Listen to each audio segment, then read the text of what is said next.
Tony Nwachukwu. I'll be hosting this session this afternoon. I'm really pleased to meet you all.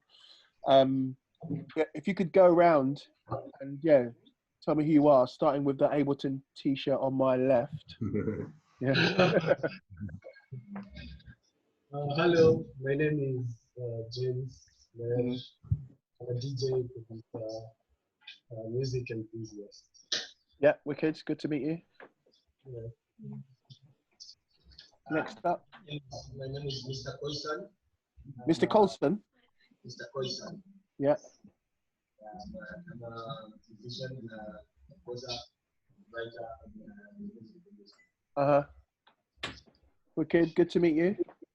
Next up.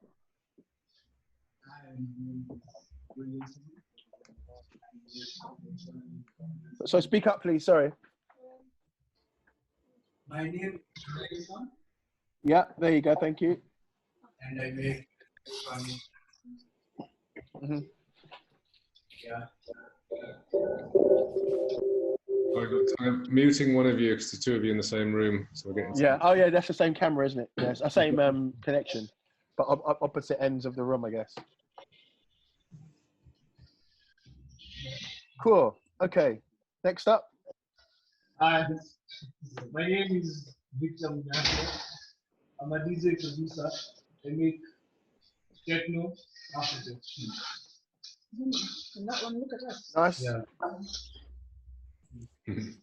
Is that everybody, or is there someone in the corner cheekily? No. Yeah, that's sorry, we're having technical issues. No, that's fine. It's standard, isn't it? I'm Standard. trying to keep the light so that it makes sense for you to see us clearly. Yeah. Okay. Is that everyone? Good. Yeah. Shall I just make a quick introduction? Yeah. This is the final module of the Masterclass session. Really excited to have Tony here. Tony and I have worked together on a couple of projects previously. First met him when he came to Nairobi to work on a Santuri project. He taught Ableton for a couple of days at the Nest Collective. Met a lot of the characters then, like Rachel, Jinku, Macadam. We recorded a back of Simba and did some stuff with them and so on. So yeah, that was our first introduction, and then I became involved with CDR in Berlin, and maybe Tony could talk a bit about CDR as we go along today.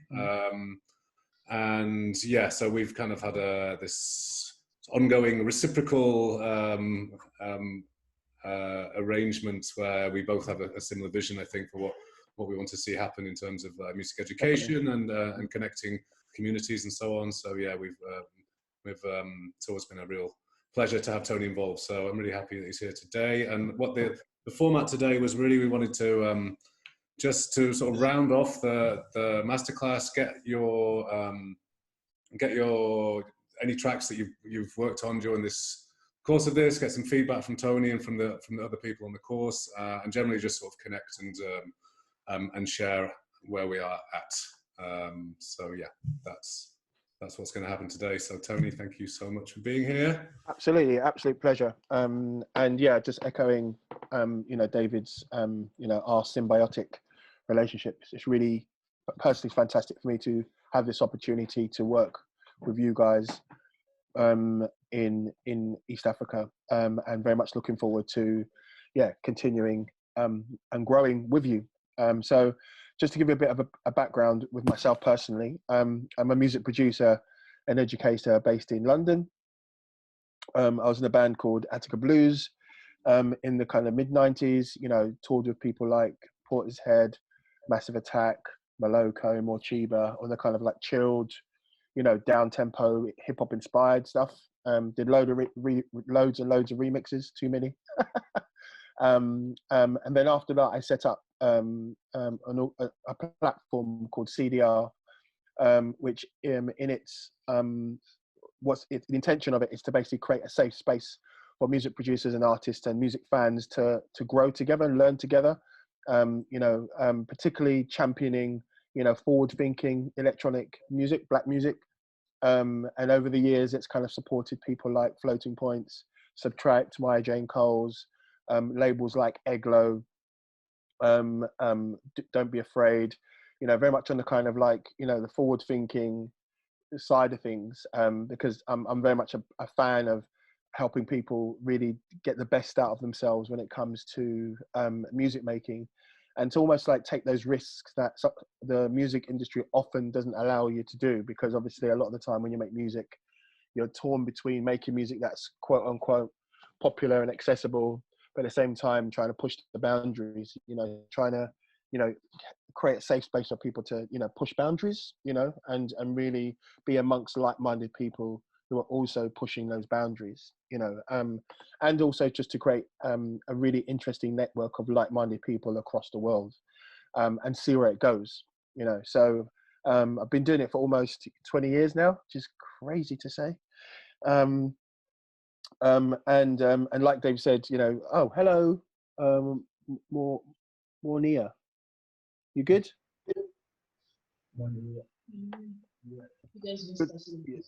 Good to see you. Oh, sorry. Hi. Yeah, hi. So the format of this session is kind of takes inspiration from what we do at CDR. So at CDR, apart from having a section of the night that's about sharing knowledge, so we have either an interview or a masterclass or some kind of education section to the night. Usually it's producers who are connected to the community, or artists and producers that we love, that share the same passion for the kind of music we do. And then this next section of the night is called Open CDR, where usually when we're allowed to be together, it's a DJ set of all music that you're working on. So the idea is you work on stuff at home or in a studio, you bring the track to CDR, and then the DJ set on that night is basically all new music. So all the music you're hearing is by people, you know, people primarily in the room. And then we usually broadcast the artist name and track name on the screen, so you know who the track is by.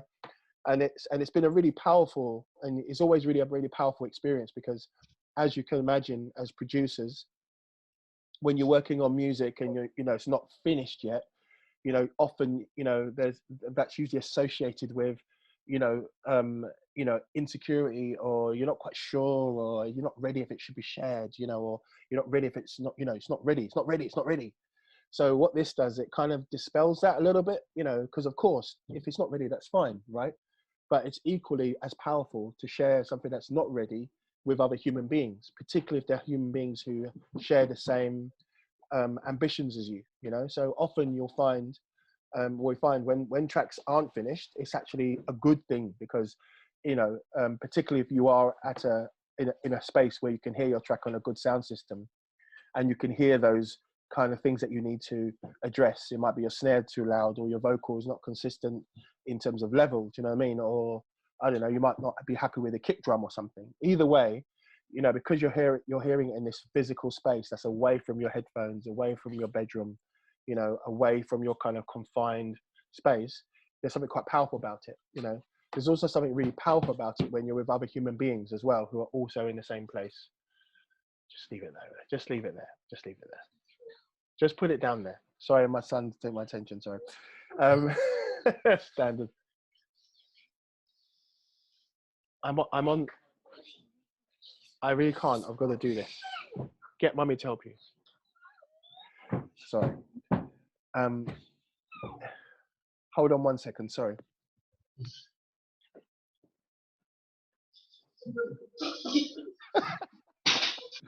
COVID life. Sorry, he couldn't hang your coat up. He couldn't hang your coat up. Anyway, fine. Right. Sorry, people. Thank you. So yeah. So you know. So what we're doing now is kind of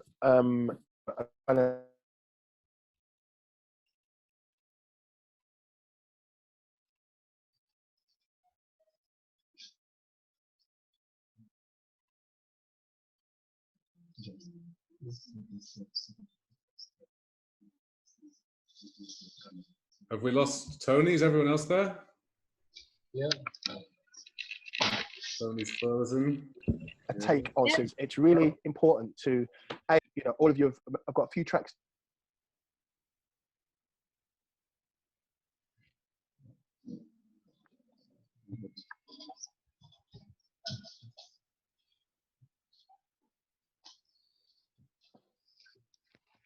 that you've made, your knowledge in terms of the tools that you use, your approach to sound design or mixing, or collaborating with people, or your influences. So music creation and music development is an evolving process. The more we build our confidence and our influences and our networks, it's an evolving process, right? So it's really good to have opportunities where you can share that with other human beings, because particularly in this world of digital music making, there's thousands and thousands of people making music, of course, at different levels and different genres or whatever.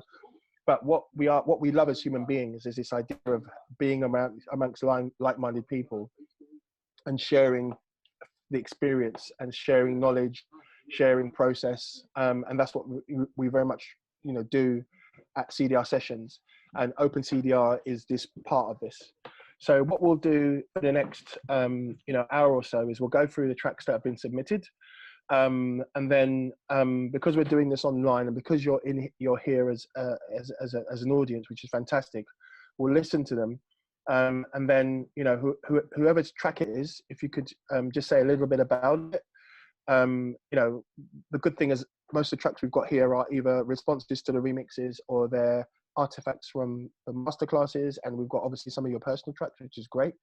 So if you could say a little bit about them, and then I'll be happy to kind of just give, we could all just give each other some kind of feedback, and the feedback is not necessarily a criticism. It's more like just responding to what we've heard, and I'll talk from my perspective as as an artist, as a music producer, as someone into sound design, and someone who mixes and masters records. So I can definitely talk from that point of view. And then something to also bear in mind as well, and this is something that you should definitely take away when from any kind of listening experience. Listening to music is really, as you know, it's a really, really, really important part of what we do as music producers and artists.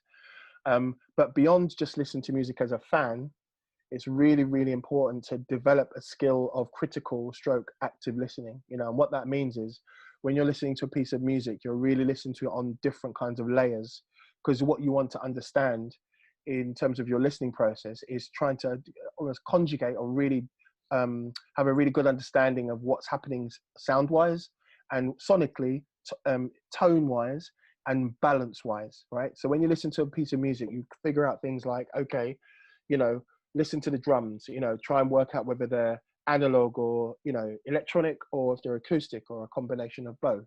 Are the drums really loud in the mix, or are they behind in the mix? When it comes to the bass, same kind of thing. Is it acoustic bass? Is it, is it electric bass? Is it an 808, tuned 808, or is it like a synth bass, right? Try and work these things out. Again, listen to where it is in the mix. Is the bass, really high in the mix, or is it low in the mix? Has it got effects on it? Is it distorted? Is a filter being used? And you do this for all the elements. Same with vocals. What kind of vocal is it? Is the vocal high in the mix? Is it low in the mix? Has it got lots of reverb? Is it very dry in the mix? So you kind of ask yourself these kind of questions about what you're listening to.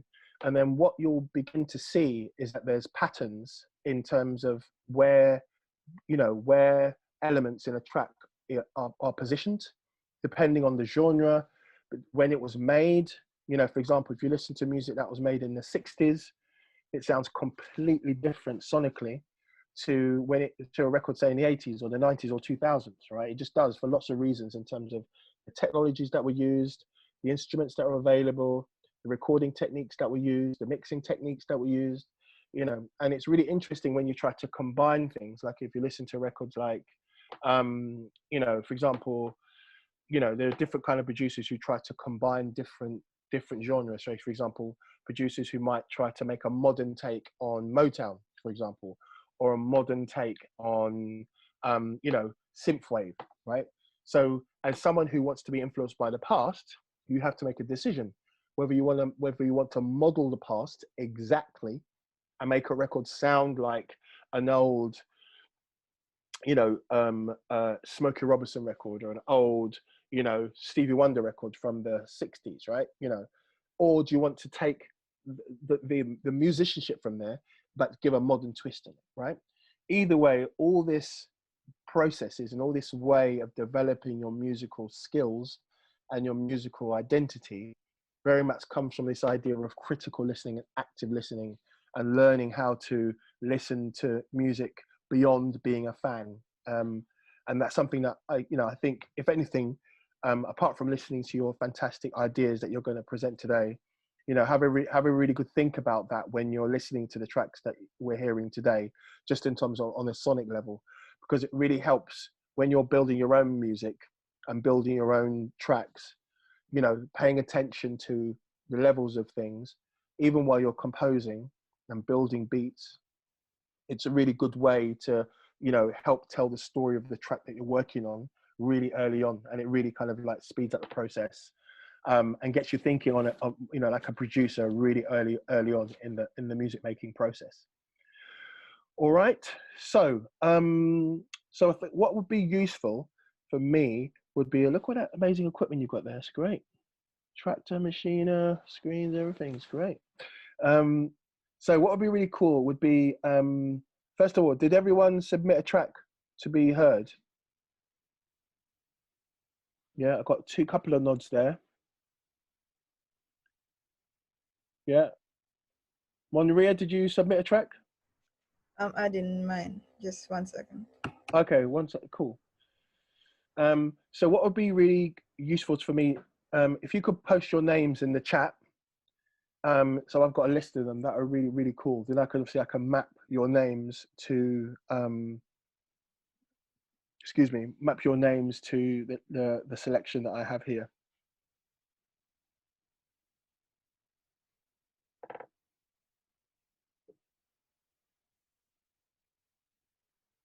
I can probably tell you who's in the room there that has submitted something. Okay, brilliant. So let me go to the folder. Okay, DJ Rachel is not with us at the moment. Sure. She's in LA. So okay, Kamina, that is Victor. Is that right? Speak to us.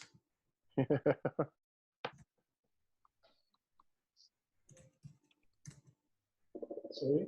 Kamina is Victor, yeah? No.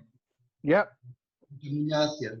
Oh, Victor Windy. Yeah, Victor Windy isn't here. Is the other Victor? Okay, he's not here. Right. Okay, so Kamina's not here. Yeah. Okay, not here. Okay, cool. Makosiri is also, they are from Uganda. I think they're not with us at the moment here. Okay, no worries. Here's not with us. Melody also not. James, here we go. Yeah. The folder Engat Mala.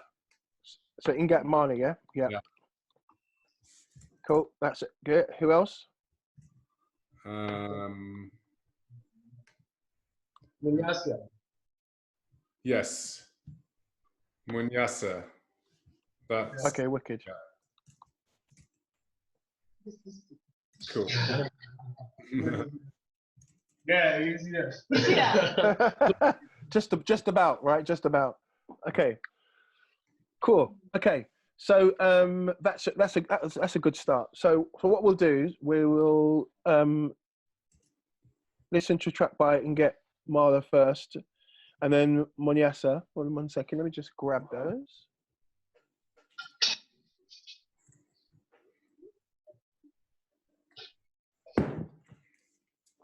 Wicked. Okay, cool. So let's have a look. So so let's first of all listen to, let's listen to this one. So this track's entitled Ambedo. Let me just share my screen so that you can, so we can hear the audio. Give me a second.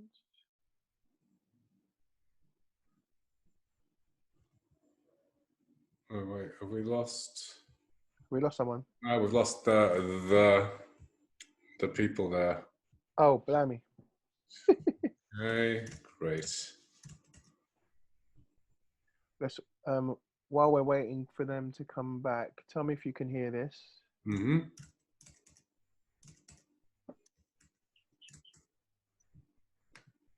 Not right now. Hear that? No. You can't hear the music? What? No. Nope. No? Okay, give me a second. Oh, hold on a second. Let me just try and trying to use Tractor. Let's see if it will work. Give me a second. Oh, I know what to do. No worries. Let me just change it to this. Cool. Now?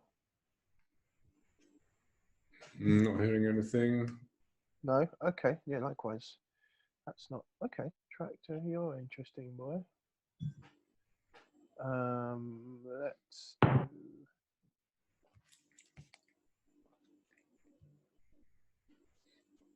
Have I got this thing working at the moment? Okay.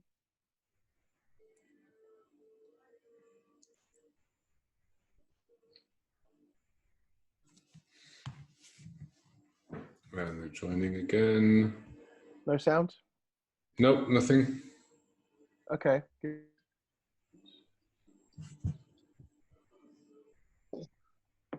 Right, let me see if I can hear something here. Give me a second again.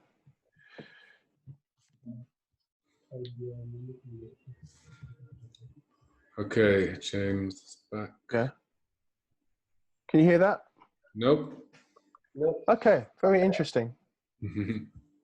Okay, very interesting. Give me a second. That should, let me just stop sharing again. Oh, go. Sorry, my bad. I know why now. Hit share. Okay, let me, how about now? No. No, okay, now? Yeah. Yes. Yeah, cool. Okay, now, look, 1 second. Let me try one more thing. Just get this bad boy to work. Hopefully this will be all right. Just add the light. Yeah, good. Okay, good. Yeah, brilliant. Yeah, just thought I'd use a bit of Tractor run-ins in this thing. Okay, you guys back? Brilliant. Okay, Yeah, we are. wonderful. So yeah, so if we're going to kick things off with a track by Inget Mala. Track's entitled Ambedo. Big smile on your face, I can see. It's all good. Okay, can everyone hear? It's coming right up now. Yeah.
Nice, nice.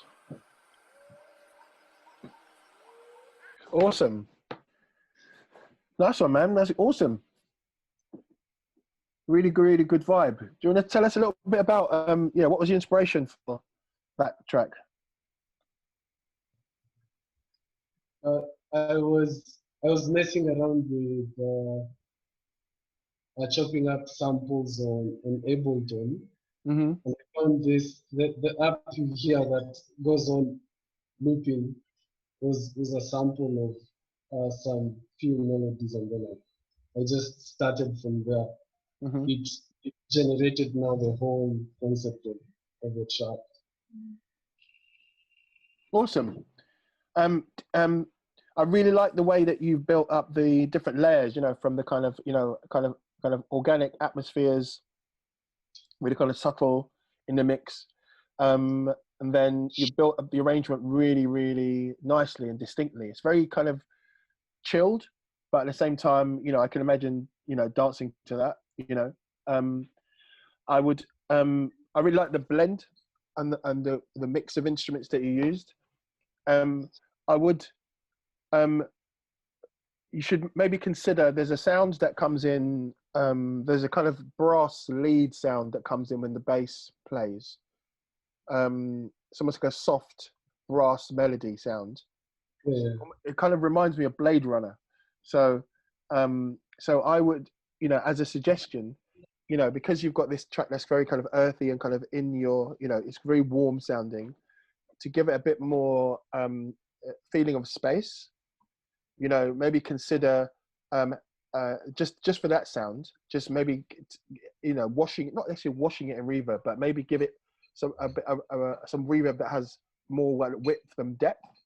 So it really kind of almost like goes into space. Do you know what I mean? When that section comes in. So when the bass line comes in, when that melody plays, it almost like takes you into space, and then, when you've got the breakdowns coming, it will obviously come back down to earth, so you've got this kind of undulating thing going on, with the use of that, reverb on that sound, but yeah, I liked it a lot. The balance of the elements were great. Could hear everything. All the elements have their place. Arrangement was great. Yeah, well done, man. It's awesome. Okay. Yeah. What do you think, Dave? Yeah, totally. I just wanted to ask, what stage do you consider this track? Is it completed? Have you released it? Is it something you're still working on, or? Well, I think I pushed my thought process to the most, I guess. But I had just started mixing some few elements, but I think it's sort of done. Nice. Yeah. What's next for the, what's next for the track in your mind? I'd like to mix it better, Mm-hmm. and then perhaps release it later next year. Nice. Well, keep us in the loop, man. I'd love to know where the track goes. It's got a very, very nice vibe to it. I think if you get your timing right, you could release it, late spring, early summer, in time for, when festivals are allowed to be back, and it will feel a very appropriate return to being in physical spaces. Cool. Does anyone else have any thoughts on what they heard, or feedback or comments?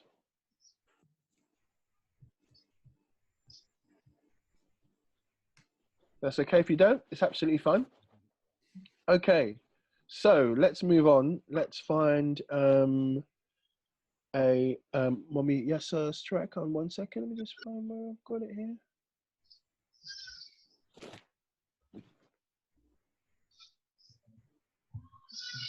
Where's it gone? Oh, here we go. Cool. So what we'll hear now is a remix, the Kamal Williams remix. And what we'll do is we'll listen to Manyasta's Yashia's remix, and then we'll listen to James's remix just to get a bit of a contrast. When Yashia's done 2, so I'm going to play the second one first, only because I don't snip and I prefer it. I'll explain why in a second. But yeah, let's listen to the first one first, and then we'll listen to a snippet in a second, if that's all right with you guys. Cool. Here we go.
Nice. Cool. Yeah, tell us briefly a bit about the thinking behind the remix there. In particular, it'd be good to know, after you listened to the original, and you downloaded the stems, what happened from there?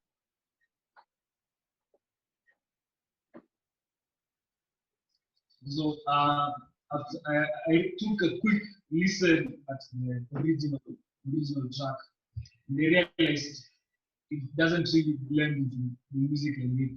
It was too jazzy, it was too happy, it was too different. So I looked at the individual stems and what I could use. And funny enough is, for me, I found it easier to use the high end of the drums, the combined drums with the high end part of it. So I put a high pass filter on that and listened now to the group, then realized that group is not similar to what I do. So I went and extracted groups from songs which I listened to, songs which are similar to what I make, and slapped that to the individual tracks I sampled. And now it began giving me life. I started telling me now, we can move forward. And then from there, since I do minor keys most of the time, nothing really provides me. And finding individual keys for the individual stems was really difficult because this is jazz. So what I did is I decided to put some devices together to make there was a road stem a bit lush. Then I used that as the pad by playing around with some devices and everything. And luckily I managed to make my own pad instruments through that process of trying to make the roads feel like mine. Personally, I would say the straight when you listen to this track at first point, it doesn't really feel like a remix, but when you look at what has gone behind it and you look at the individual tracks separated from the individual file, you realize that it's actually a remix. I just changed a lot of stuff, and that's changed the character a lot. It's almost a track in its own right? It's almost like it's just your own. It's definitely it's definitely you. I mean, it's interesting what you're saying in terms of the original elements. Essentially not being your vibe. So I think when it comes to remixes, there's obviously different approaches to remixes that we can take, right? Of course. For me personally, I'm split into two camps, right? So for me, as someone who's remixed a lot of my career, I almost know the role that when I get commissioned when someone asks me to do a remix, basically they're saying to me, I like your vibe, can you place your vibe on my music? Whether it's the record company wanting an alternative take on a track. So for example, what used to happen a lot in my career, you might have a record label who's got an artist that's a particular scene. It might be they're an indie band or an R&B band, and they want to have different mixes for different scenes. So they might want a remix for, say, the drum and bass market. They might want a mix for the house market. And in my case, they might want a remix in the kind of cool, down tempo, beatsy scene kind of vibe, right? So that's why they obviously will commission and mix a lot of the time. Then my job as someone who's a remixer is I've got to, on merit, work out how much of the original I want to incorporate into my version of it, right?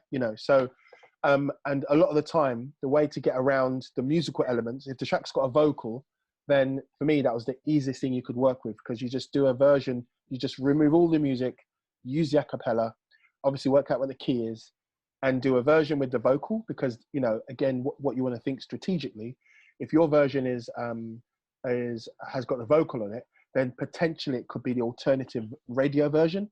And if your remix becomes the radio version, then in terms of your income, it takes your income up significantly because you start getting royalties based on the remix you did, blah, blah, blah, blah.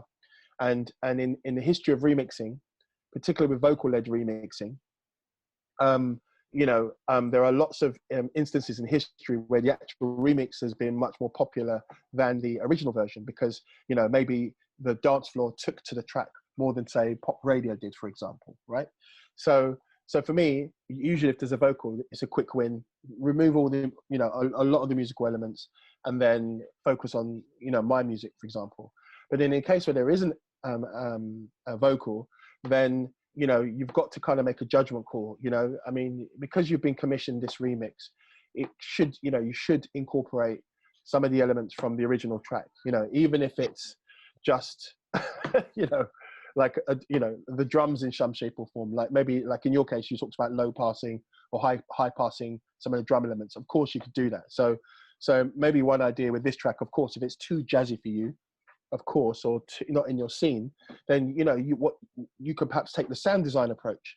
So what you might have been able to do is take the synth sound that is in the track, chop that up, place that into a sampler, and then maybe use that as an element, and basically loop it or morph it in a way that you perhaps treated the organ in your track, for example.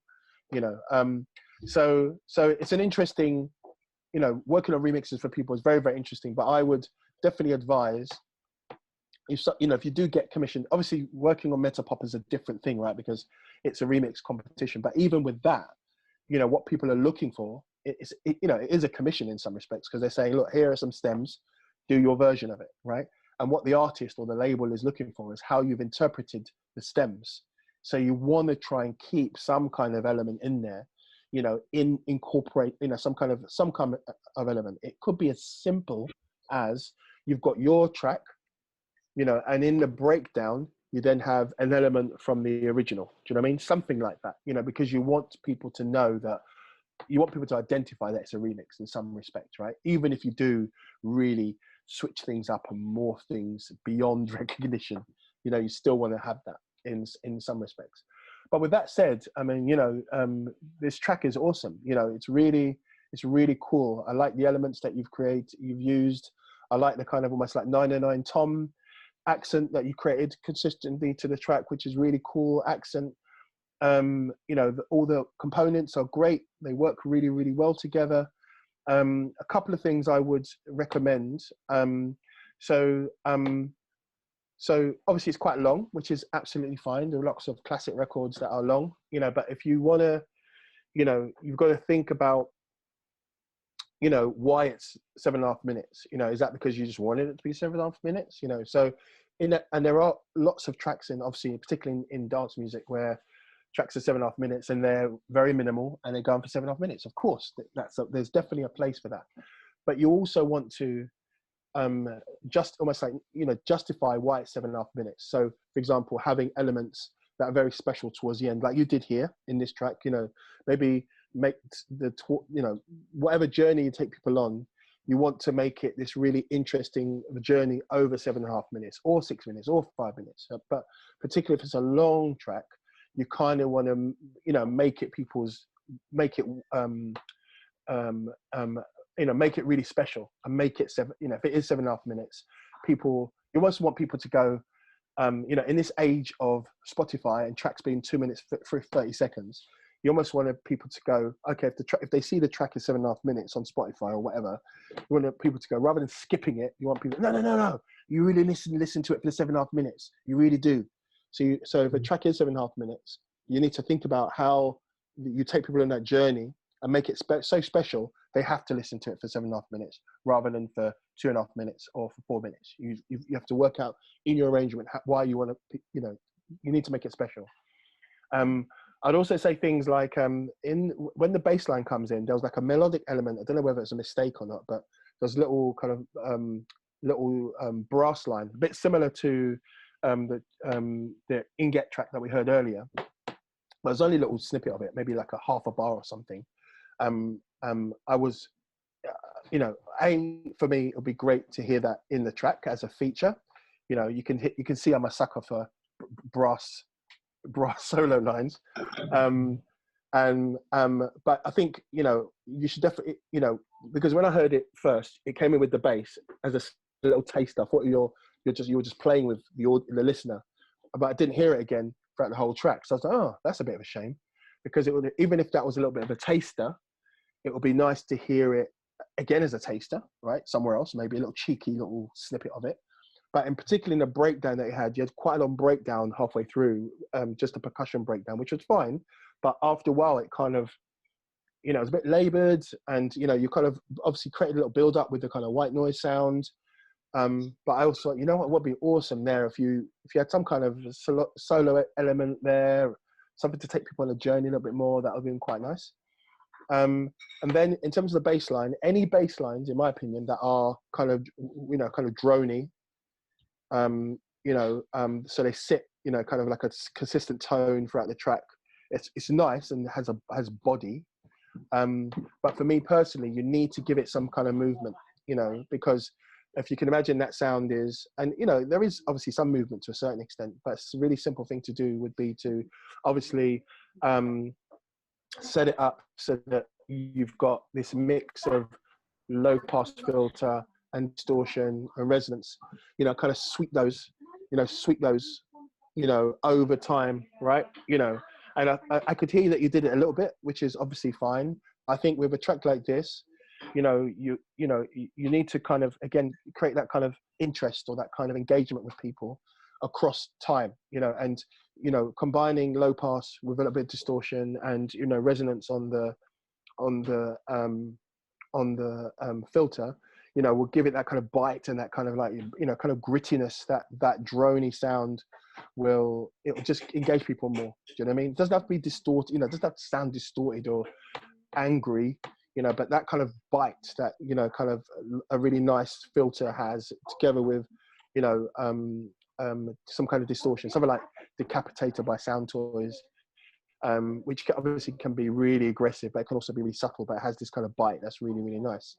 I think giving a bass line some movement over time would have given the track a bit more engagement. And then lastly, on the tom, which I thought was a really nice element from the get-go, you know, it would have been nice maybe to accent that at some point with a snare, you know, so maybe, you know, lay it as the tom's kind of moving along this rhythm that you really engages you in the track, maybe to accent that with a snare, you know, in the same place, or, you know, every so often, or every other one, or something, just to give it a bit more color. Again, just layering those percussive elements, I think would have been, yeah, delicious. But yeah, really good vibes, and really engaging. Did anyone else have any other thoughts on what they heard?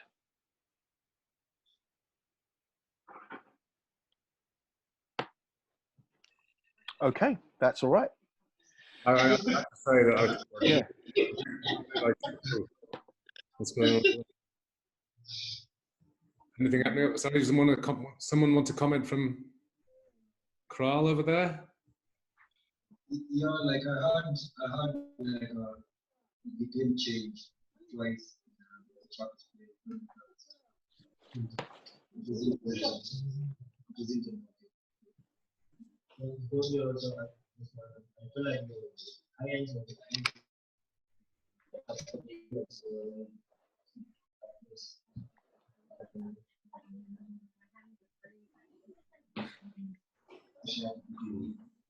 It's hard for us to hear over here. It's really hard. Yeah, audio quality is not so great from the computer there. Yeah, so you might need to either talk a little bit louder. Think Shakespeare Theatre.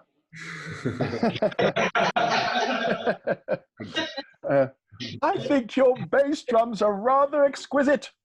And, you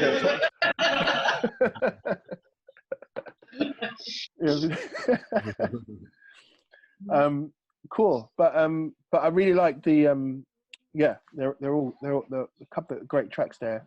So who should we listen to next? Should we listen to Inget Marla's remix? Should we do that? Yeah, is that a yes? Yes. Yeah, cool. Okay, here we go.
Rookie area there. What I did say, I was like, nice. That's what I did say at the end there. And then, yeah, obviously it's something you're still working on, right? It's like you're still, as generally as ideas is great. I love the way that you used, the drum stems and you chopped up the synth stem, which is really, really cool. Something to consider is, the role that the kick drum plays. I think the kick drum could either be a little bit louder or a bit more, have a little bit more mid-range, I guess. And then your bass line, is that a tuned 808 or something like it? Yes. Yeah, cool. So I think you could go to town with that. At the moment it feels almost like quite limp, and it's almost like, what would be really cool would be to put a release on it, because at the moment it's got like a short release and you're using the sustain to get the length, right? The note lengths. I'd literally put that into, mono one shot mode with quite a long decay. So it's literally boom, boom, boom, boom, boom, like booms, right? Just really make something of it. Do you know what I mean? Because I think, if you go down that territory, I think it'd be quite this interesting, obviously a lot of people use 808s and trap and all this kind of stuff, different kinds of music, bass line, so I think if the 808 based sound for you on this track was a little bit more aggressive, a bit more almost like a trap 808, this combination of kind of trap 808 and the drums that you've used, that's a really, really interesting hybrid. I think that, hasn't really been approached, I think, in a lot of, dance floor based music. And also it'd be interesting because people would understand that kind of 808 bass line because they've heard it a lot on lots of, contemporary music, but not quite in this kind of guise. Do you know what I mean? Particularly with the drums that you've got here. So I think it'd be quite interesting. Yeah, it'd be quite interesting to explore that with the bass. And then, yeah, generally it's a really good vibe. I'll dance to it. And a bit like what I was saying earlier with the other remix, I can definitely hear the elements from the original version, and of course the label would, and Kamal would hear, oh, okay, I can see what we've done with the stems, and it's a bit closer as a remix to the previous one we heard. Not that they're, it's not right or wrong, it's just, again, something to kind of think about when you're doing remixes. How you use the elements from the original remix is a really important consideration. Yeah, it also reminded me a little bit. It's got a little broken beat flavor. Yeah. Agreed. Yeah. No, it's really, really nice. And I liked the the organ reminds me of kind of New York house, kind of street rhythm kind of house, right? Yeah, it's cool. Really, really cool elements to it. Anyone else got anything to say?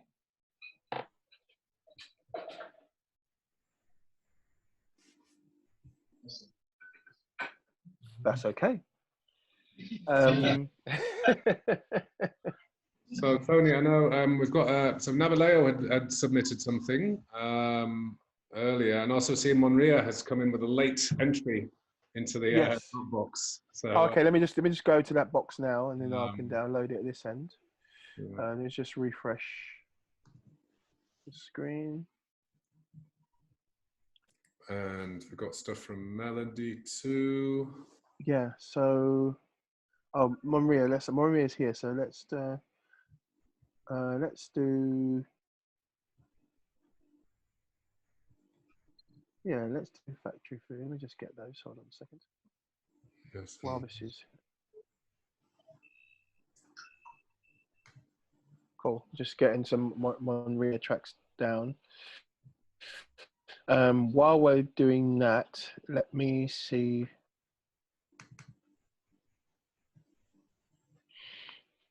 There's also Melody. Yeah, should we do a melody? Let's do melody. Which should we go for?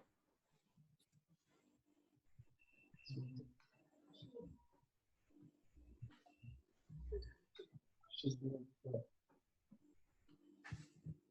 Is Melody there? No. No. Okay. All right. Well, let's. Mm. Oops. Is Kamina's not there, no? No, that's the other Victor. He was trying to log on from where he was, but he was having trouble with his internet. Okay, cool. Let's Remember hold. that people will be tuning back into the video, so we can. Yeah, sure. Okay, so that's actually a really good point, David. All right, so with that said, what we're going to listen to is we're going to listen to a track, Haze by Kamina. Just get it ready to go. Here we go. This is Haze.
Yeah, I really like that one. Had a lot of energy. Always reminds me of kind of soulful breakbeat kind of vibe to it. I can imagine it's quite short at 1.5 minutes, which is fine. I think there's some really good energy there and some ideas there, particularly like the stops as well. I guess if this is developed more, I think really looking at how the next layer above. So we've got obviously drums. We've got this really nice atmospheric pad layer. Really kind of nice kind of droney bass.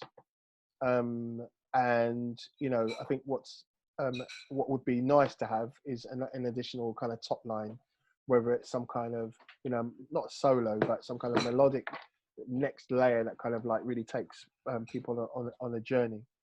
I'd also go back to that technique that I was saying about basses before. So this idea that, particularly with sustained basses like this and what we heard on the other two tracks, having some kind of movement with the filter, some kind of, sweeping the low pass, with this combination of, low pass filter, a little bit distortion, utilizing the resonance, just to give it a bit more, to give it a little bit of movement, particularly when when you want to create the kind of transitions from sections, doing a little cheeky sweep just before, rising into it or rising out of it, it helps kind of like support the transitions from different sections.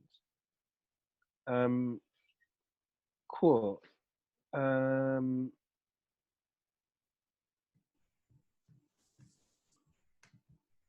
Agreed. Cool. All right. So let me just get this here. So we have Nabaleo's track. Yes, brilliant. Let me just get to that now. Williams remix. Let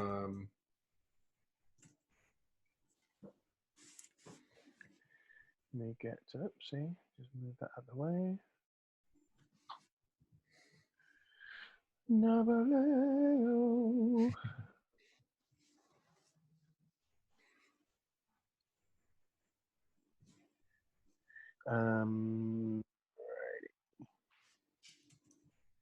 Yeah, push the lead out. Before I do that, let me just get go to downloads, add tracks in the place.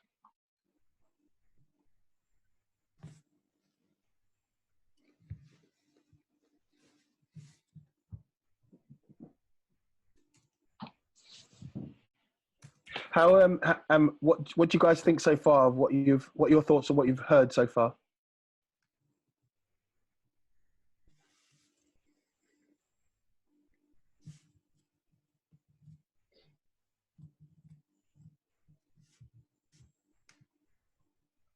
Yeah, either say it or push it in the chat. That's also fine. So what we're going to listen to now, we're going to listen to Monrea's remix, a track called Factory Food.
Nice.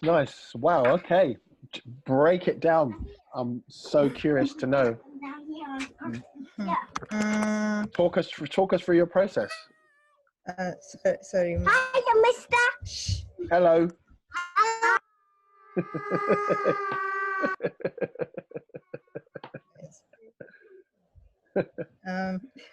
Sorry about that. So what? I saw a question like, what brought to just your bass waves? For this was I played around with the time. I slowed it down. So yeah, that is what happened. So I chopped off from the original, just some sections, and well, okay, I don't know. But yeah, to be honest, like I used. So when you say, sorry. No, go on, keep going. It's fine. So most of the remixing I used FL Studio, although the stems are by Ableton. Just to mention. Okay, should I? I'm sorry. That's okay. Absolutely fine. While you'll definitely hear more from my household, I'll tell you. So talk us through your process. So were you thinking the time shift thing, which was awesome, by the way, was that something you wanted to do from the get-go, or did your idea develop as you were building the remix? Okay, so from the beginning, I loaded the stems and put them like further on the timeline. Then chose which sounds I wanted them to start with. I mean the song to start with. Then the time thing, like I've used that before, but it happened by mistake, and I chose to like stay with it. And then I cut the sample after like manipulating the time. Then I found that it had a nice like hip hop-ish sound. Then I decided to add the drums, which is from a loop. Then I also manipulated the time to fit in the time for this. This is at 150 BPM. Then I used plugins, which brought in that what do I call it, like darkish like sounds in the background. And then then there's the middle part, which is more like the time is manipulated like really slower than the other sections. Yes. Yeah, so that's really awesome. Yeah, and so the thing was just playing around with the time, and now the drums and the synths with the I don't know what sounds to call it, but yeah. That's great. I really like the way you it's almost quite industrial in some respects. Like there's actually kind of the track itself, the original is an industrial track. Yeah, no, it's definitely felt that way, and I particularly like the way you utilized. There were a couple of sounds that were definitely quite metallic, and you kind of pitched them across the track as well, which was really awesome. Yeah, it was great. Really, really, really cool track. Thank you. I have a question. Yes. I'm still like I want to clean it up. Like I haven't done any mixing on it, so maybe I don't know. This is a really, really good question because nowadays, well, I guess I've always been like this with music, but I'm into it more so nowadays. I would argue that this track doesn't need cleaning up, simply because the attitude and the vibe that you're creating with the distorted 808 and the attitude of it is an intrinsic part of it. Do you know what I mean? So I don't think it's necessarily about cleaning it up. I think what you should think about is, whether you're happy with the arrangement you know, and maybe particularly in the drops, maybe that's something you could do atmospheric wise. Do you know what I mean? Like, for example, if where the drums are and they're really intense and closed and, you know, intense, maybe you want to contrast it with the breakdowns having a little bit more space and spatial effects, like use of reverb or delay or something, just to take people into another place. And then when the 808 comes back in, that almost like closes you in again and gets you in this kind of like intense place, if that makes, you know. So I think contrast would be an interesting thing to consider. In terms of cleaning up, personally, I don't think there's anything to clean up, because what I'm hearing is a very prominent 808, which has got distorted tones which work really well for the sound. I really like the transition in tempo that you did. Do you know what I mean? And the way things were kind of, the way all the kind of different sections work. I think it's really, really cool and really, really appropriate to the vibe that you're creating. I think for me, it's more about, you know, so if I was mixing this track, for example, or even mastering it, I would definitely use this demo as a really, really good, strong indicator of the vibe it needs to have. You know, I think it's there. It just needs, I think it's more about compositional elements and spatial elements, you know, in the arrangement that should, you know, that should create the variety, rather than saying that it's you know, it needs cleaning, you know. It's interesting because, so it's a bit like, for example, you know, for example, with hip hop, for example, I always give the analogy of a Wu-Tang record and a Dr. Dre record, or even a Mad Lib record. Do you know what I mean? It's like they're all three great artists and producers. They make great music, but sonically, their music is completely different. You know, Wu-Tang record, you can hear all the mutes on. You know, it's really, you know, it's got a particular kind of rugged kind of character to it. Whereas Dre's record, particularly records like The Chronic, they're really pristine. They're like really clean and sonically, you know, perfect, you know, in inverted commas. But they're and Madlib records equally, they're mostly done in NSP404 and they've got a particularly rugged character to them, right? But, you know, if you were to be critical about them, you know, if you were to be critical about them, then you could argue that, you know, a Rute record sounds, you know, doesn't sound clean, you know, to use your word, right? Or a Mad Rev record doesn't sound clean, but they're not supposed to sound clean. You know, they are what they are, and they're beautiful for what they are, right? You know, so that's something to kind of bear in mind when it comes to all this stuff that we do, you know.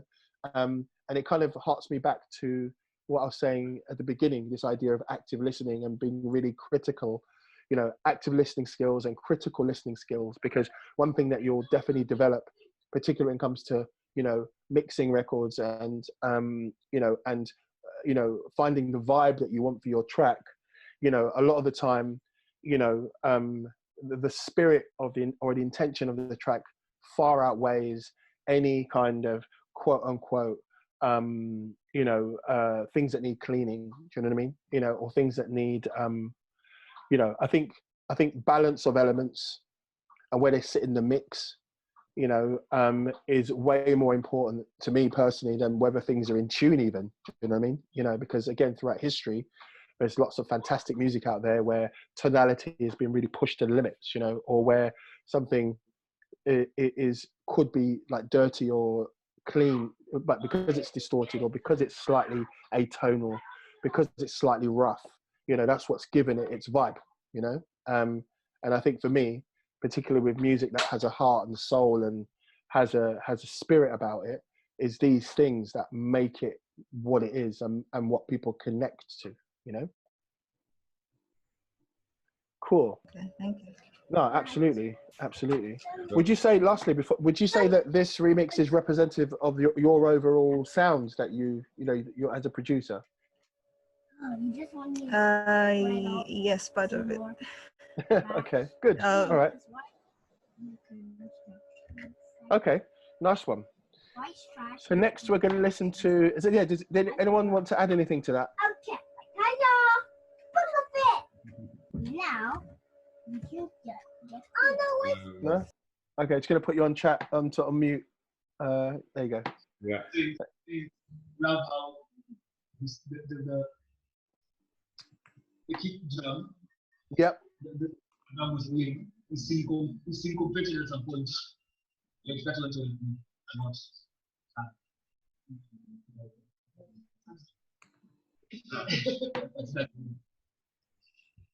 I'm saying, Sorry, maybe put it in the chat. We can't hear you. Really hard to understand. Yeah. But the thing is, I mean, it's a bit like you know, when it comes to, I mean, that's a whole nother, you know, we need a whole nother Santuri series on 808 kick drums. and the science and cultural theory behind 808 kick drums throughout history. I mean, just to give you a bit of a backstory, and I talked a little bit about when I did the Simsima masterclass that I did. You know, one of the most prominent sounds in electronic music history is the 808 kick drum.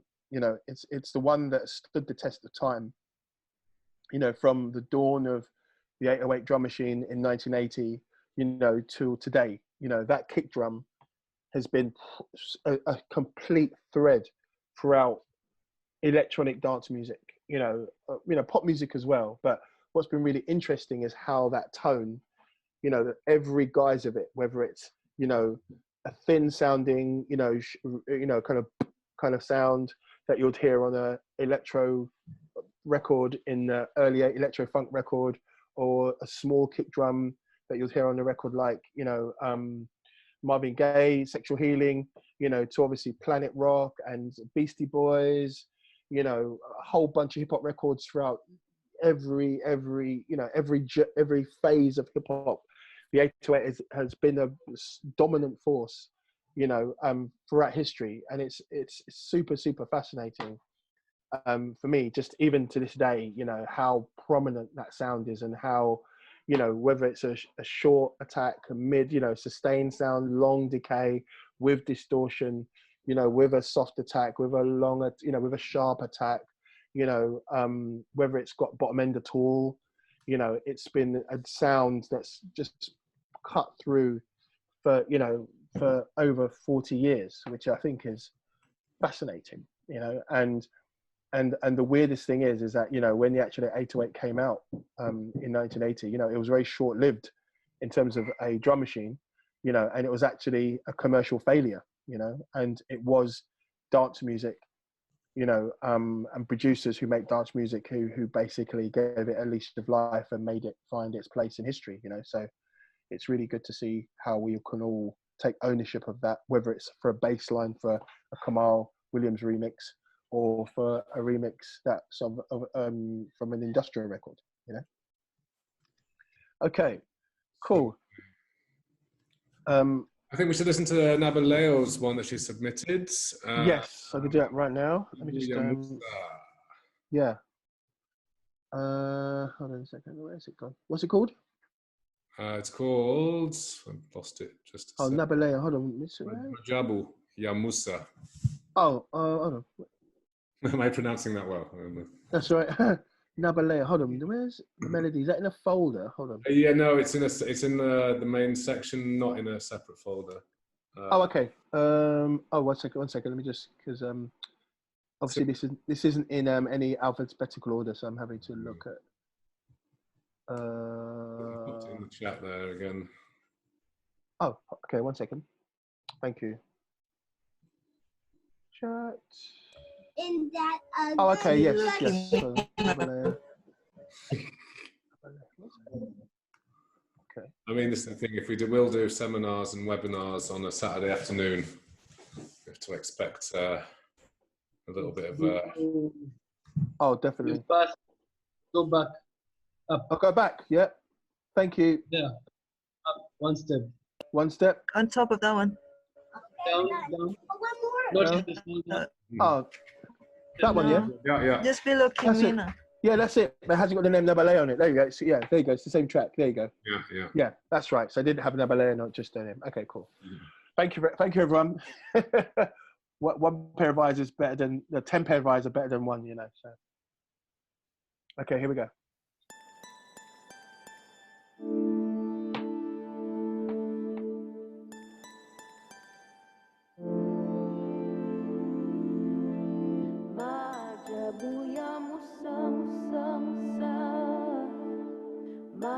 Majabuya Musa Musa Musa. Majabuya Musa Musa Musa. Majabuya Musa Musa Musa. Majabuya Musa Musa Musa. Majabuya Musa Musa Musa. Majabuya Musa Musa Musa. Majabuya Musa Musa Musa.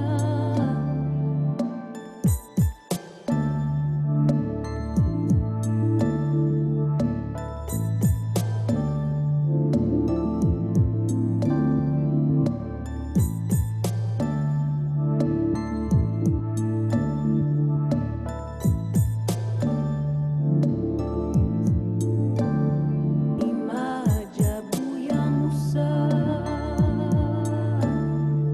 Majabuya Musa Musa Musa. Majabuya Musa.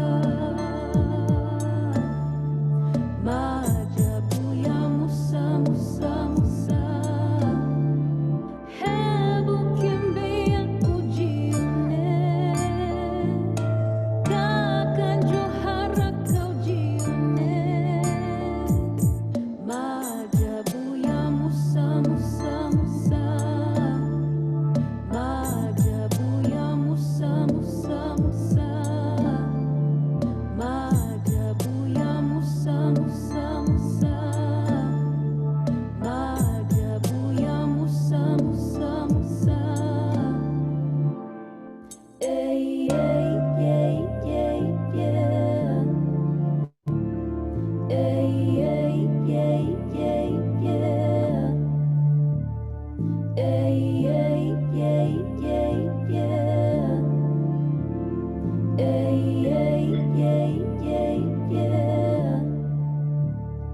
Ey, ey, ey, ey, yeah. Ey, ey, ey, ey, yeah.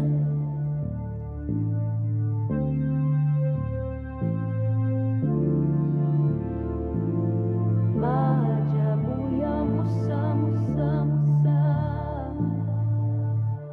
Nice, nice, nice, nice, nice. So before we kick in, because it's great to we have the singer in the house, Janice. So Janice, before we move forward, how do you feel about?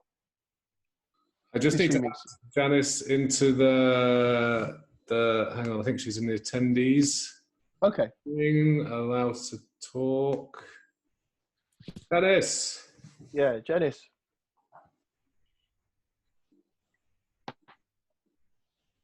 Hello.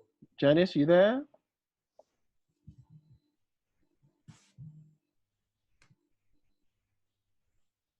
I'm promoting her to a panelist. Yeah. Okay. Janice, you there?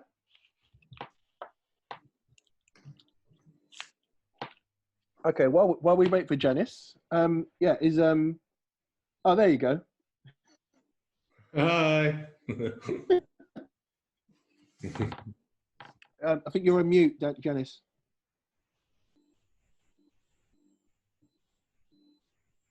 No, we can't hear you. Hold on, let's see if we can. No. You're on mute still. No, it's not on mute here, but okay. Yeah. Maybe it's a microphone thing. Maybe Janice, on your computer, you might have to set the microphone. While you're doing that, is Nabaleo in the house? Yes. Wonderful. Yeah, talk us through. Talk us through how you put the track together. Okay, so first of all, I got the stems for the vocals, and then that's all I worked with. I didn't use the instrumental, although I include like vibes from there. You'll hear the instrumental itself is actually very minimal, very Afrocentric sounding. Yeah. So, and that's also my style. So, and my style is that, plus it's a bit wavy. For example, my earliest influences in music are people like Bjork and Little Dragon. So there always has to be that sort of electronic sound to it, plus that African vibe. So that's what I was going for. I approached it in this way. I was listening to the melody of the voice and the rhythm of it, and I worked with that. I actually worked without a metronome because that's how the artist made her song, if I remember correctly. Janice, correct me if I'm wrong. I think we're talking about the song. She told me she sang what she felt. So I also listened to what she was feeling and tried to see what I feel and make an instrumental around that. And when I was listening to it, I was hearing every time she takes a breath, it's like it's a reset on the time signature. So I couldn't really necessarily make a loop for it. So I had to do everything manually. Like no loops actually. Wow. So I do everything like that, and it was really fun because that's the first remix I've ever made in my life. Most of the production I did for myself was just recording my own voice and my instruments, and that's it. But this was an awesome challenge, and I'm pretty happy with how it sounds. It brings out my music, and I think it also brings out kind of the original artist style. So I'm happy with it. Yeah, awesome. I really commend you on the manual, rhythm generation, and not working with a tempo, because that's that's hard work, But you're right in terms. It's a really good way to maintain the intimacy of the vocal that you're working with by mapping the musical elements to the vocal. That's a really great idea and a really good approach you can take. I love maybe Janice, how does it feel to hear your track, your voice in this way? Yeah, can you hear me now? Yes. Great. Yeah. Yeah, wow. I loved it. I love Nabalayo's production already. I love her sound, her style, and when she asked to do the remix as well, it was so exciting for me. And hearing this version, I feel like it really goes, because it's not so far off from the feeling I had as well when I was making the song. It's not far off at all, and yeah, it's just a really enchanting interpretation of it, I find. And yeah, I just love it. I don't even know what much I can say. Yeah. Awesome. Yeah, I think it's definitely I definitely agree with you. I guess there's a couple of things to think about. So as we've heard, there's lots of different approaches we can take to working on remixes, both in terms of the elements that we use and the kind of vibe that we want to create with the elements that we've used, right? So with that said, it's also kind of important to have a think about what application the remix has in the world. And what I mean by that is, for example, if the remix is for the dance floor, then obviously whatever approach you take to the sounds and bring it all together, you have to bear in mind that the level of the drums and the level of the bass and the energy that you create with those elements is important, because the point of the track is to drive the dancing, right? So you have to think about that. Likewise, if the remix is for an art installation, or it's for for a dance piece, then you can again approach it slightly differently, because the application in terms of the levels of the elements, maybe in this case the drums and bass, perhaps if it's for an art installation, they don't need to be so prominent, for example, right? that's obviously questionable, and it's up to you. But these are, whatever happens, you've got to think about this. And for me, what's interesting about this remix is, you know, it'll be really interesting for you to think about what application you want it to serve. You know, it of course can be a remix that is about listening, a listening experience, and about your artistic interpretation of Genesis' voice. Of course it can, right? But if you want to think about it as a track that's perhaps could work on a, you know, in a DJ set, for example, as a transition track, then you should definitely think about the role that the drums play, you know, or the role that the bass plays, you know, because if you can imagine, this track's quite intimate, you know, it's quite tender, you know, it, you know, obviously blends really well with Genesis' voices with this current iteration of the track. But if you did want it to have a little bit more energy, for example, or a bit more work alongside a dance floor set track, right? Then, you know, thinking about the level of the drums or the level of the bass would be something that you'd have to consider. And also with that said, I'd also perhaps say the opposite. I mean, you mentioned, you know, Bjork, Little Dragon, you know, great artists, you know, renowned for their really interesting take on electronic elements within their music, you know, and you know, Bjork is a really good example of an artist that kind of treads, you know, Bjork is Bjork, as you know, right? But if you listen to her music, particularly with, you know, her first album debut, you know, there's tracks that kind of teeter on dance floor, you know, so you know, and if you listen to those tracks, you know, the drums are definitely, you know, a lot more prominent than, say, some of the other tracks that are a bit more esoteric and a little bit more headsy, if you see what I mean, right? So that's something to bear in mind when it comes to balancing the elements for this track. I'd also say as well is that something you should also consider is, because the vocal is very kind of serene and kind of yeah, serene, I guess is that word to use. You can almost play on that with the you know, with the use of spatial effects like reverb or delays as well. Do you know what I mean? So if you can imagine that your drums are in the middle, and they are the way they are now, but if you kind of peppered them with some kind of, you know, reverb that had some kind of long decay on it, right? So they became kind of more spatial, right? Then the vocal kind of sits in the middle. You know, that's something that you could also consider as well, maybe, you know. And then also finally, just with the bass sound, I think, you know, you can see I like modulation in bass, right? So I'm going to say the same thing that I said to everyone else, is that, you know, the bass sound is great the way it works, but maybe consider layering it with something like a Moog style bass, something where you know, you can modulate the LFO, you know, or maybe modulate the oscillators, right, and layer it with the sound that you've got now. That'll kind of give it some movement and some kind of, you know, some kind of support. It will support the vocal, it will support the drum elements, and kind of give your track a little bit more weight.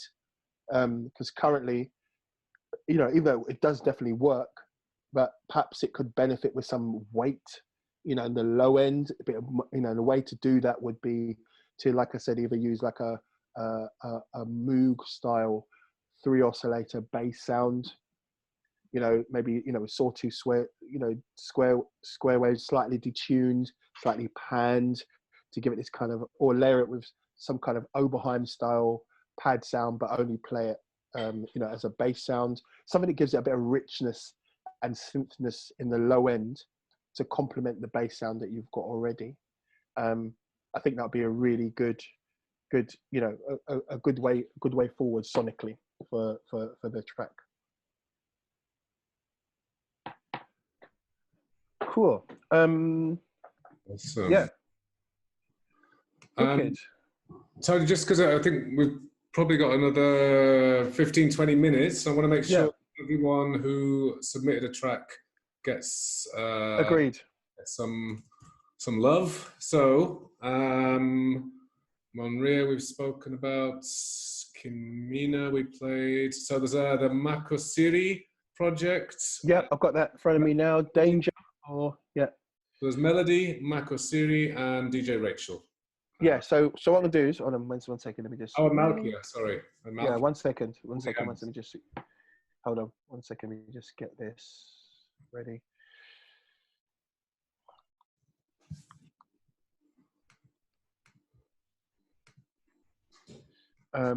DJ Rachel, is Rachel with us now? No. Oh, okay, we'll get it in though. Yeah, No. we'll get it ready in. So, So Melody, Makasi, and Rachel, and who was the other one? Malkia. Melody, Malkia, Makosiri, and Rachel. Yeah, Malkia. Cool. Okay. So what I'll do is I'll whiz through those now. And what I'll do is I'll do them two at a time. So I'll do Makosiri Fat Truck first, then Melody, then Talk, and then do the next two. Yeah? Does that sound good to everyone? Cool. Okay. So let us do, I like the sound of Danger. Okay.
Okay, I'm going to totally contradict myself and talk about this track right now because it's so okay. I'm here, Danger. No, that's great. This track was great. It was quite intense, as we all know.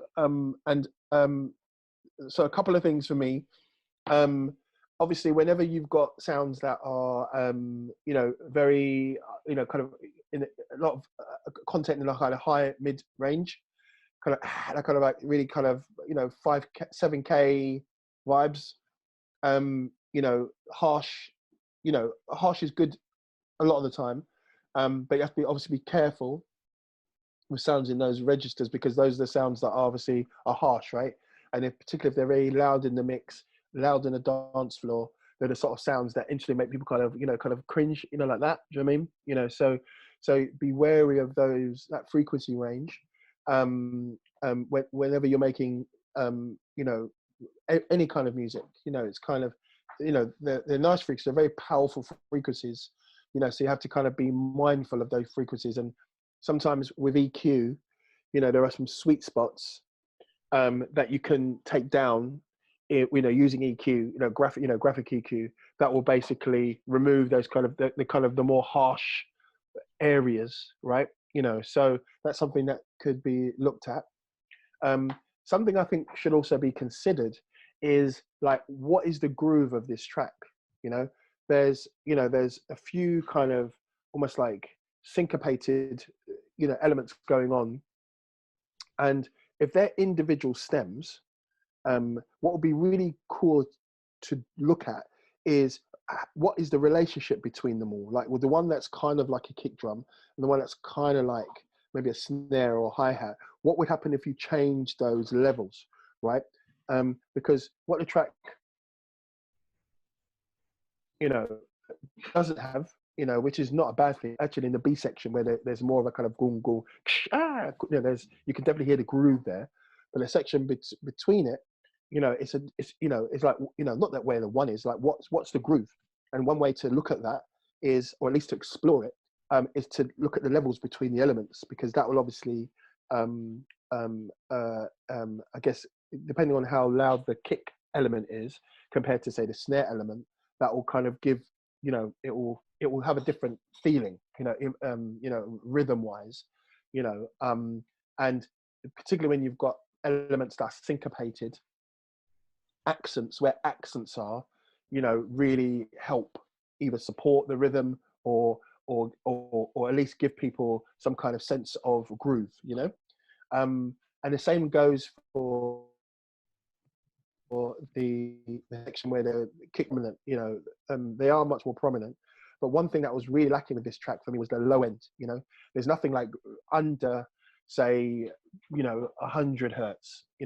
Something. What would be really awesome would be to have either a bass line, or when the bass, when the main drums come in, maybe you have a distorted 808 in there, layering that just to get that low end going. Because there's lots going upstairs with the brightness and the kind of distorted industrial kind of vibe, which is great, but there's nothing in the low ends to kind of complement that. And if this was laid on the dance floor, trust me, if you had something in the low end, particularly if you peppered it the same way you pepper the rhythm coming in, and you peppered it with the low end coming in, that's the difference between track being a banger on the dance floor, and a track that just kind of sits and is engaging people, but doesn't have that kind of low end that people, want to put their hand up and go, oh, the kind of big up kind of vibes. Wicked. All right, I'm going to move on. We're going to hear Malkia Kamal Williams remix. It says here, kind of mixed, not finished. just how we like it. Work in progress. Exactly.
Cool. So a couple of things for me personally. It's almost like the track is, I won't say it's back to front, but it's almost like the first half is you've got the groove, which is great. You know, there's not kick drum there, so the loop sounds much more mid-rangey, percussion-y, which is nice because it's got some energy on it, right? And then you've got the keyboard sounds that come in, and then you've got the bass sound that comes in. Then you've got this kind of mid-section, and then the kick drum drops, organ comes in, and it kind of lifts, right? But it's almost like the front section is almost like it's a little bit too long for, because when the kick drum comes in, it's like oh, that's where it is. Oh, that's where you are. That's that kind of felt. So I think that almost what you need to think about is the arrangement, right? So for example, when the bass line comes in, it only plays for like 16 bars or 32 bars, and then it doesn't come in again, right? You know, so, which is cool sometimes, but I think considering the elements that you've got, it's almost like it's a bit like a jigsaw puzzle. So I'd almost, you know, review the arrangement. You know, the layers are great. The drum loop with the hi-hat pattern, great. When the kick drum kicks in, the levels great. Personally, I think it could be a little bit bigger. and thicker, you know, kind of a bit more low end, bottom end in that kick drum, just to really thud and kind of cut through the same way like a Strictly Rhythm record would.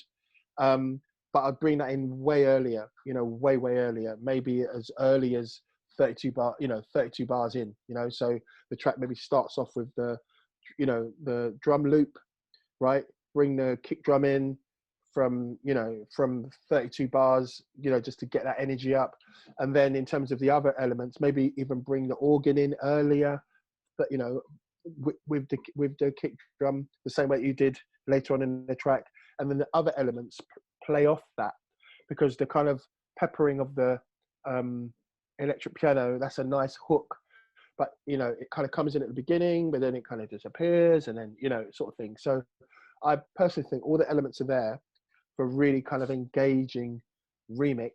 You know, I just think the order of things could work a little better, you know. And also, you know, if you're going to, you know, so for example, if you do rearrange it in that way, then that way, where you've got the kick drum coming in now, and the organ coming in, that's where the solo would start, you know. So you're building up the track with all these sections, you know, you've got, you know, 32 tracks, 32 bars of the, you know, the loop. Then you've got the kick drum coming in from 32 bars with the organ. And then after 32 bars, you've got then the hook coming in, the melody bit. Then you have a breakdown. Then you kind of take the track out on the solo. You know, that kind of gives the track this kind of like beginning, you know, this kind of narrative over the times, over the time that, you know, people hear it.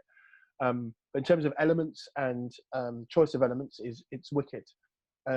I'd also say, I know it's still a work in progress, which is great. You know, think about the balance of the elements, and again, the role that each element plays. For me, clearly, the track it's all about the dance floor.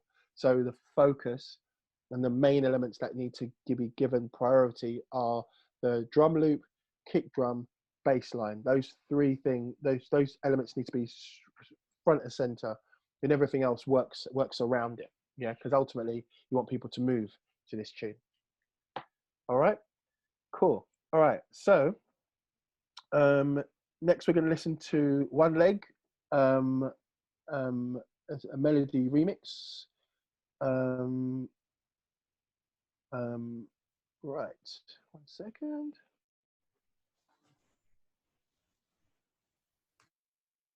With a chill all day, oh yes, we know they stop it too. Where they enjoy now, where they enjoy now. Bam bam. London. Bam bam. London. What a bam bam, say the song will make me shake your bam bam. This the crazy sound you get when you mix the Accra with the London. What a bam bam, say the song will make me shake your bam bam. This the crazy sound you get when you mix the Accra with the London.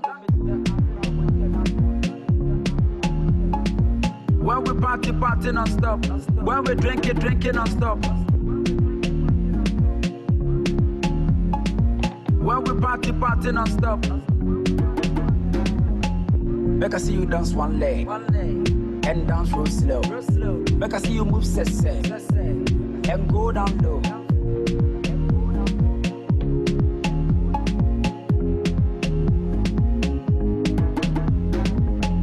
Make I see you dance one leg, and dance real slow. Make I see you move sese, and go down low.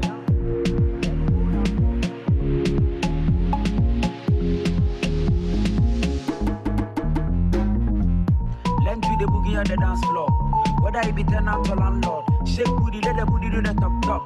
Whether soccer, hip hop or the dancer, do the colo mental. Just graze on the instrumental. Left, right, man, and be dexter. Yeah, boom, boom, boom, munasa, Make I see you dance one leg, and dance real slow. Make I see you move sese, and go down low. Make I see you dance one leg, and dance real slow. Make I see you move sese, and go down low. Hey you DJ, to get me in the mood it is not easy. As you got me in the mood now, just try your best and press the replay. Keep the tempo, let the beat play. You be so naughty. When we get tired, or we go throw money. Yeah, but just shake that body. Make I see you dance one leg. And dance real slow. Make I see you move sese. And go down low. Make I see you dance one leg. And dance real slow. Make I see you move sese. And go down low. Make I see you dance one leg. And dance real slow. Make I see you move sese. And go down low. Make I see you dance one leg. And dance real slow. Make I see you move sese. And go down low. Go down low. Stay there. If you can't do it, you just come up. Go down low. Stay there. If you can't do it. Nice. Yeah, good vibe to this. Was this written in what door was used for this? Is Melody with us? She's not. She couldn't join. Okay, no worries. Yeah, this is a really good vibe. I was gonna say, because if it was written in Ableton, and this goes for all of you guys, there's a plugin or audio effect in Ableton drum bus, which is in Live 10, and it's just like it's just like stick it on drums and it just makes them sound magic. It's just for me, I've used it on pretty much every track since Live 10. It's a mix of compression, distortion, sub oscillator, transient shaper. It's brilliant. It's brilliant, and particularly when you have got drum, standard 808 sounds like with this. If you've got a standard, say, core 808 kit or core 707 kit or core 626 kit, and you're making a track for the dance floor, stick drum bus on the drums, it just sorts them out. Okay. Whether you want to work on the low end, use a transient shaper to make the attack and sustain really pop. So for me, as soon as I hear any drums like this, which are great and they work in a track, of course, but if you need them to have a little bit more punch and edge, which I think these drums do, stick drum bus in it, shape it with drum bus, it sorts it out. And in the same token, with the bass, I think it just needed a little bit more tightness with compression maybe. And that's basically it. I think the level of the vocals were great. The arrangement was nice. But I just think it in this day and age, particularly with a track that's supposed to, shake your boom boom. I think definitely, again, get back to what I was saying before about application, right? So if the track's for the dance floor, the priority needs to be the level of the drums and the impact of the drums and the impact of the bass. We obviously know this throughout history in terms of, listen to any, dark music for the dance floor. Of course, these are the priorities. So for this track, I would definitely, look at the drums, review the drums. Like I said, stick drum bus on there, get some subharmonics goes, transient shape the drums just to get them to stand a little bit more, have a bit more bite and presence. Compress the bass, get that a bit more solid in the low end. And I think it will definitely have a lot more impact, for sure. What do you guys think?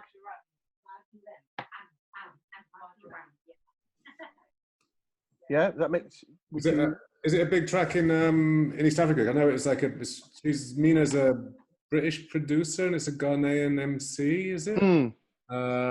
Is it a big track in East Africa? I saw James posting in the chat.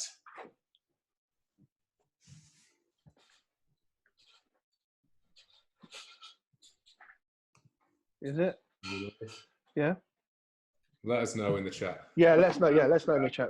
We better push on. I think should we have DJ Rachel's remix? Yes, indeed. Once again, cool. So let's hear the Henry Roo remix. Yeah. So this is DJ Rachel. Wait. DJ Rachel Stormy remix.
Cool. Okay, so that was a really good example of a track that definitely knows what it's for in terms of the dance floor, right? You could hear how prominent the drums were, how prominent the bass was. So you can definitely hear that's definitely a track that was aimed at the dance floor. I really like the way that there was this, you know, almost like layering of kick drum. So at the beginning and then towards the end, you heard that kind of resonant kick that's quite popular in, you know, kind of like certain types of techno. So I thought it was really interesting to hear that, you know, and personally, when I first heard it, I was assuming that it was going to go in that direction just because of that kind of kick drum I'm used to hearing in, you know, in particular kinds of, you know, house, tech house. But I was pleasantly surprised that it obviously switched up and the kick drum changed and it became much more low endy, much more, you know, had a lot more body. And then a bit like what I was saying earlier is that what you could hear in this remix was a really good application of having a kick drum that was obviously definitely present and full-bodied, layered with the you know, the drum stems from the remix, and the combination of that really dominant kick drum and the stem from the remix was a really good groove. I'm sure you could hear it. And obviously you could hear there were different elements of the track that were used, which is great. And you were taken on this really interesting journey, right? You know, a lot of it was obviously very focused on the groove, but there was a section there where it went almost like halftime and kind of took you to this really interesting place and came back, you know, into the main groove. And it was, yeah, really strong track. If you get to hear it for yourself, obviously listening on Zoom, you know, it's cool, but if you do get a chance to listen to it, particularly pay attention to the track after the kind of abstract section in the middle. She's done a really cool thing where she's got whether it's an additional kick drum or has got like a kind of a reverb, a kind of room style reverb on the kick drum. It's, you know, it's a very popular technique in techno. You know, particularly with, you know, kind of harder techno types where you have like a big kind of reverb on the kick drum, you know, obviously because it kind of, yeah, it makes it sound bigger, of course. But she's used that technique on this track and it sounds pretty cool, you know, along with the, you know, the drum stem. So you've got this really interesting hybrid of kind of almost like techno style drums with this kind of like more jazzier, funkier loop, you know, that is usually reminiscent of, you know, different kinds of houses, like, you know, strictly, you know, New York house or garage, for example. So yeah, it's a really cool track. What do you guys think of it? I'm going to pick on Monria. What does Monria think? Yeah, what do you think, Maria? Yeah. Well, the smile means that you liked it. That's a good start. What is it? Yeah, like maybe I can ask a question instead. Ask. Like, I don't know if I should use, like, is it okay, like, for the kick to be on like a high pass or something, like, I don't know. For this particular track or in general? In general. So that's a really good question. So I think a bit like the 808 conversation that we had earlier that we're going to do a whole Santuri thing about at some point. You know, the art of the kick drum is obviously something that's really fascinating, right? And if you something to consider with a kick drum is obviously the role it plays in the track compared to other elements. And what I mean by that is usually if you were going to model a kick drum in synthesis, there's a low end, the low end that you think about, the kind of low end section, that the weight and the bit that the body. Then you'll have some kind of mid-range section, right? Particularly where, for example, if it was an acoustic drum, where the beta hits the skin, you know, that's the kind of sound. And then on top of that, you'll obviously have something on top, which would be the kind of, not the sizzle, but something that's kind of gives it the kind of top end. So imagine a kick drum being 3 layers. You've got the sub bit, the mid-range bit, and the kind of bit at the top, the kind of click click parts of it. And if you look at, you know, different kinds of plugins or synthesizer, or look at way that kick drums are particularly made up in some samplers or synthesizers, looking at those three sections are what you have to be mindful of. So depending on what role you want the kick drum to play in your track, you can prioritize whichever layer is more prominent. So a good example is, you know, on an 808, typically, you know, the analogy of the 808 is that the 808 has, you know, a tone button and snap, right? So you've got something to control the attack, the transients, right? And the attack bit is basically the bit that gives you that bite and that pinch, right? So if it's a bit more prominent, and you can obviously make an 808 sound more subby and have more low end, right? Or you can make it sound a bit more mid-rangey, right? If you look at something like a TR-707, which is a very popular Roland drum machine, that kick drum on that is definitely mid-range. Like, you know, it hasn't got that much low end, and you can usually layer it, right, with something like an 808. But it's a really fantastic kick drum that cuts through all mixes because it's mid-range. It's really punchy. It's got really nice attack, and it's got a really nice mid-range, right? So this idea of, to answer your question, I think it's really about you deciding what role the kick drum plays in terms of those elements in your track. You know, depends on the vibe that you want, you know, in your track. You know, if it's a dance floor track, then you know, having a really good blend of low end, mid range, and highs in your kick drum is obviously very important. Where it sits in the mix is also very important, particularly because depending on what kind of bass sound you have and the bass pattern. You know, for example, if you've got a droney bass, like you know, we heard of a lot here. If you've got a sub kick under there, you have to be careful, obviously, in terms of the frequencies that the bass line is at compared to the frequencies where the kick drum is, right? Because, you know, they're going to be in similar frequency ranges, so you have to be wary of that. And when they're working, which is why sometimes with, you know, particularly in house music, people use like a sidechain compression on the kick and bass so that they don't fight with each other. You know, the bass is basically sidechain to the kick, so when the kick plays, the bass lowers down, right? That's one technique you can use.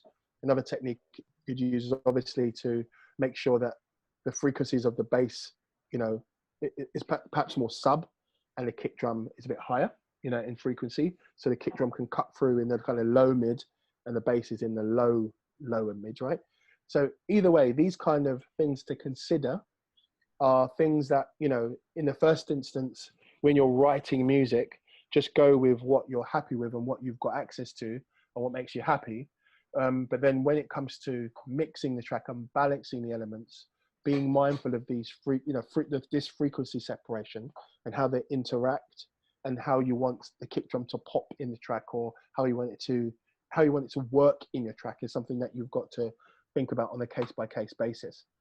And again, looping back to what I was saying about the active or critical listening that I was talking about at the beginning of this session, that is also something that is also part of this, right? Because when you're listening to each element, right, in terms of the role it plays in the track and how prominent or not so prominent it is, thinking about the kick drum in the same way is also a really interesting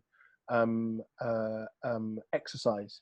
And you'll find that depending on the genre, like, you know, there's certain, you know, kinds of house. So for example, harder house, where the kick drum is really loud and prominent and distorted, you'll actually find it's not that bassy, you know, because the focus is on the distortion and the loudness, right? Rather than the sub.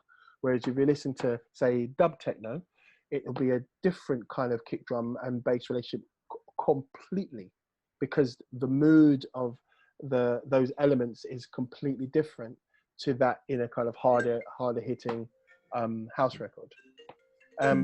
So yeah, so to think about the, you know, when with kick drums, think about the low end, mid range, and the highs. But also something to you should do as well is that, you know, we've all got access to 3 million trillion kick drums, right? Samples, right? We've all got too many in our libraries. If you haven't, I could tell you, I'll give you a link to a site where you can get millions for free, you know. And something that you should do as an exercise is actually to go through your sounds, right? Just take some time out of making music and go, you know what? I'm actually going to go through all my kick drums today and just listen to them, right? And you'll find that there's obviously lots of, we've all got lots of different kind of kick drums. We've got kick drums that are samples from, you know, 808, 909, 707, etc., like the original ones that sound a particular way. Particularly if they're the originals, they won't have much tonal quality because they are from the original sample drum machines. But of course, we'll all have ones, particularly in your case, where you have 808s that are compressed and distorted and shaped with processing. Do you know what I mean? You know, so, or we'll have kick drums that have been sampled from vinyl, and they'll have a particular character because, you know, they'll have maybe some crunch or some rustle or some vinyl artifacts that really make it what it is, right? But either way, what's really good about going through your library is that you can review your sounds, but then also you'll begin to clock what you like. Do you know what I mean? You know, you'll hear some kick drums with some low end and grit. Some kick drums are quite mid-range and thin, right? Some of them are, you know, almost don't sound like kick drums at all because they're either really high pitched or because they're recorded, you know, they're from an old analog drum machine. Do you know what I mean? A bit something like a CR78. Like if you listen to a kick drum on a CR78, it doesn't actually sound like a kick drum really. It sounds like a percussion element, right? But there's a way of, you can work it so you can make it sound like, say, a 909 or something from a hip hop record. Do you know what I mean? So that's something to bear in mind. So Tony, we've lost Nairobi. Well, Nairobi have lost power, let's say. Oh, wow. So, blackouts at Kraal, so I think you probably can only see the yes. light of this this laptop in the corner. I hope everyone's okay. I thought it was only Nigeria that lost power. I thought it was Nepa, unless Nepa in Nairobi, no? Yeah, okay. Oh. Okay, that's good to know. A good point to wrap it up from here. Yeah, definitely. I think thanks everybody firstly for submitting tracks. As Tony was saying, it's not always an easy thing to let go of something you're working on. And so I know we were pushing you a little bit to submit something, but yeah, really appreciate everyone that sort of took the time to submit something, and also a huge thank you for Tony for sharing his knowledge and wisdom and expertise. I hope it was helpful for everybody, and I hope the whole course, the whole Masterclass course was useful. And actually, on that note, I am going to be asking you to fill out a little evaluation form on SurveyMonkey. I'll send it through to the WhatsApp, but it'd be really great to get your feedback, because if we want to do more and more projects like this, then we need to know what we could do better and what we're doing well. And yes, we need your feedback on that. So yeah, wow, that's the end. Yeah. Tony, any last words? Yes. Yeah. So first of all, thanks again, David, for asking me to participate in this project. It's been fantastic. And I know, speaking to the other tutors, not that I'm speaking on their behalf, but, you know, just, you know, we've definitely been all really excited and humbled to be part of this project. It's such an important project. It's really, really good to meet you guys. It's been an inspiration, actually, to meeting you. I'm really hoping that this is, you know, a continuation of our, you know, working relationship, and I'm looking forward to hearing your music more and more, and working with you in projects in the future. Incidentally, if you want to know more about CDR, you can check us up on the CDR website, which is cdr-projects.com. Or on Facebook, look for CDR HQ. And on Twitter, it's _CDR. We usually have events regularly. You know, we're a bit dormant at the moment as we create a new website, which will launch in the new year, but also look forward to when, you know, as lockdown eases, we'll be working on some more and more projects. And there'll be a great opportunity for us to continue working with Santuri on some interesting collaborations. So let's hope we can bring CDR to Nairobi next. Indeed, exactly. Cool. Yeah, and if you need to reach out, just, you know, I'll put my email address in the chat. yeah, anytime, just give me a shout. Hold on. Yeah. Tony, I'll put it in the WhatsApp. Yeah. Yeah. Thank you. Cool. Wicked. See it. All right, everybody. Well, hope the comes back in Nairobi and everyone else that's joined us from around the interweb. Then we'll be in touch, and take care. Stay safe. Indeed. Take care, everyone. Bye. Bye. Bye. Bye.